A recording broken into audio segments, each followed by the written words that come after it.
Prinsip kerja trafo. Sebenarnya trafo adalah sebuah mesin, tetapi tidak mempunyai bagian yang bergerak. Oleh karena itu, trafo disebut sebagai mesin statis. Trafo mempunyai 3 bagian utama, lilitan dan seinti logam. Yang lilitannya merupakan lilitan belitan dalam bentuk kumparan yang terbuat dari penghantar arus yang baik. Belitan transformator memainkan peran utama dalam mesin. Kumparan belitan berperilaku seperti induktor. Ketika arus bolak-balik dibiarkan mengalir melalui salah satu belitan, maka akan terjadi flux bolak-balik yang dihasilkan di sekitar belitan.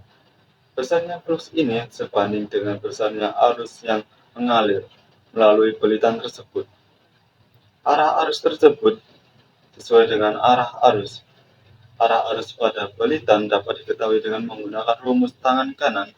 Aturan ini menyatakan bahwa ketika kita menggenggam tangan kanan dengan merentangan ibu jari sepanjang sumbu kumparan atau belitan 4 angka lainnya sepanjang arah arus dalam kumparan, maka ibu jari menunjukkan arah flux yang dihasilkan di dalam kumparan sepanjang sumbu.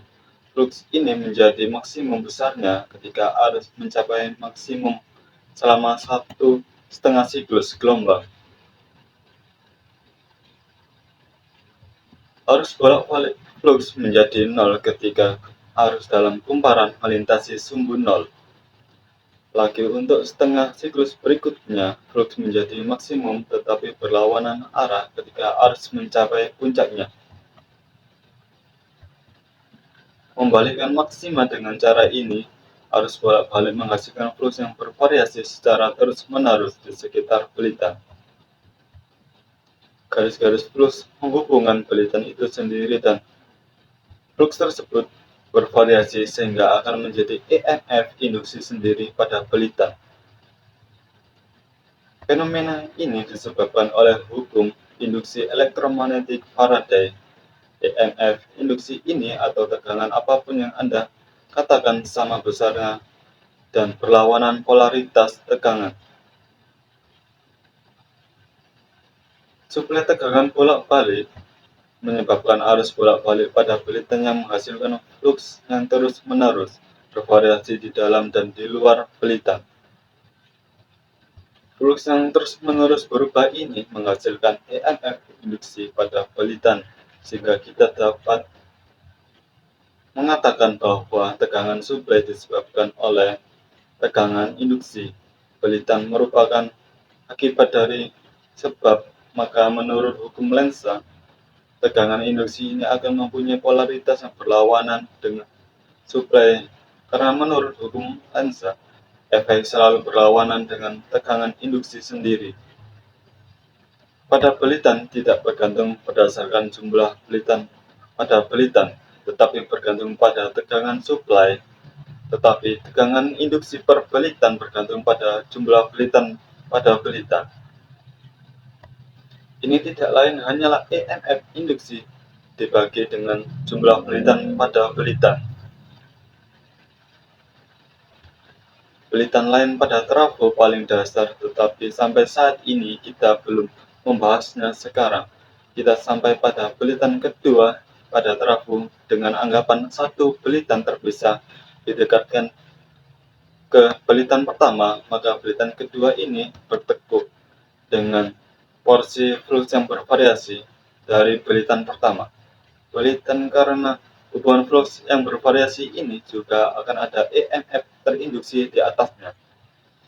EMF terinduksi ini akan sangat kecil karena hubungan flux kecil, maka laju perubahan hubungan flux juga kecil.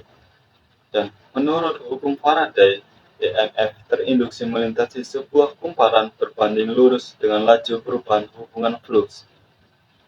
Jika sekarang kita menghubungkan rangkaian tertutup pada belitan kedua, kita akan mendapatkan arus yang sangat kecil melalui rangkaian asalkan belitan kedua ditempatkan lebih dekat ke belitan pertama.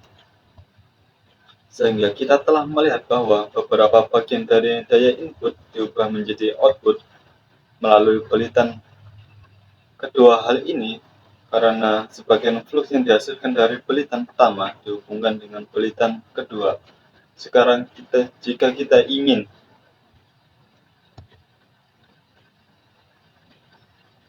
mengubah daya listrik maksimum dari belitan pertama ke belitan kedua, kita harus menghubungkan flux maksimum dari belitan pertama.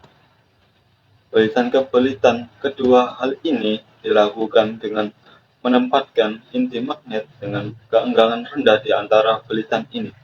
Baja merupakan bahan magnet yang dengan keenggangan rendah yang terkenal.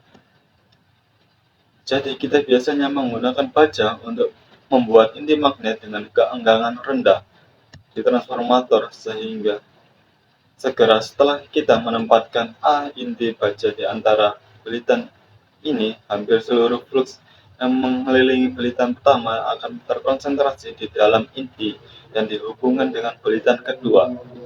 Karena hubungan flux yang hampir sama dengan belitan kedua, sekarang laju perubahan flux terhadap waktu adalah sama pada kedua belitan karena sebagai hasil dari hukum induksi elektromagnetik EMF yang terinduksi pada suatu konduktor berbanding lurus dengan laju perubahan hubungan flux. Tegangan yang diinduksi per belitan akan sama. Kami telah menjelaskan bahwa tegangan yang diinduksi pada belitan pertama sama dengan tegangan suplai sebenarnya. Di sini, kita menganggap bahwa tidak ada penurunan tegangan di antara terminal suplai belitan pertama. Ini adalah kasus yang ideal untuk tujuan teoritis. Kita akan mempertimbangkan bahwa kondisi ketika belitan pertama ini dihubungkan dengan suplai disebut sebagai belitan primer. Sekarang jika belitan primer ini mempunyai jumlah liritan N1 dan tegangan suplai atau tegangan tambahan pada belitan primer adalah V1, maka tegangan total pada belitan kedua adalah N2 menjadi V1 per N1 dan katakanlah ini adalah V2. Jika sekarang pada rangkaian tertutup yang dihubungkan pada belitan kedua, maka akan memberikan tegangan V pada rangkaian. Dan karena adanya tegangan, maka akan ada arus yang mengalir melalui rangkaian. Biasanya, pada transformator, belitan kedua dihubungkan dengan rangkaian beban.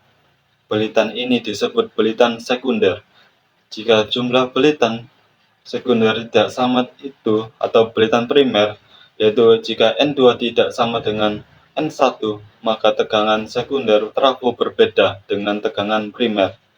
Sekarang, jika N2 lebih besar dari N1, maka tegangan sekunder akan lebih besar dari tegangan primer. Sebaliknya, jika N2 lebih kecil dari N1, tegangan sekundernya lebih kecil, maka tegangan primer disebut trafo step up. Dan yang terakhir disebut trafo step down. Ini adalah teori paling dasar dari trafo. Semoga Anda paham. Terima kasih.